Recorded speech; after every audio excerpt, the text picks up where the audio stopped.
China మరింత supersonic మిసైల్ని తయారు చేసుకోవడం అనేది మహా అయితే తగ్గించగలమేమో గాని చైనానైతే ఇక ఆపలేమంటూ ఇప్పుడు అమెరికాకి చెందినటువంటి సీఈఓలు అలాగే కొంతమంది మేధావులు అయితే తీర్మానించేశారు. ఇప్పటికే ట్రంప్కి అయితే చాలా మంది కొన్ని సూచనలు చేస్తున్నారు, సలహాలు ఇస్తున్నారు, అలాగే కొన్ని వార్నింగ్ లాంటి మాటలు కూడా మాట్లాడుతున్నారు.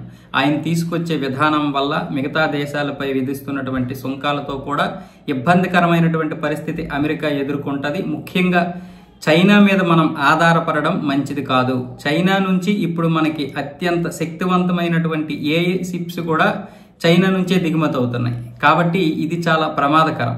దీంతో పాటు పెనిసిలిన్ 100% పెనిసిలిన్ కూడా చైనా నుంచే, అలాగే రేర్ ఎర్త్ మెటీరియల్ కూడా బీజింగ్ నుంచే మనం దిగుమతి చేసుకోవాల్సి వస్తుంది. కాబట్టి ఇది చాలా ప్రమాదకరం అమెరికాకి. కాబట్టి ఇకనైనా చైనా సూపర్ సోనిక్ మిసైల్ ని తయారు చేయకుండా కొన్ని ఎగుమతులు అయితే చేయకూడదు. అంటే అమెరికా నుంచి ఎగుమతులు అయితే చేయకుండా ఉండడానికి చాలా వరకు ప్రయత్నాలు చేయాలి.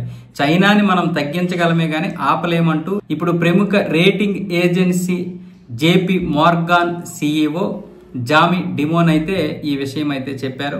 ఇది చాలా తీవ్రమైనటువంటి పరిస్థితిగా గమనించకపోయినా లేదా దీన్ని పరిగణించకపోయినా భవిష్యత్తులో చాలా తీవ్రమైనటువంటి పరిస్థితులు అమెరికా ఎదుర్కోవాల్సి వస్తుందంటూ ఆయనైతే కీలక వ్యాఖ్యలు అయితే చేశారు.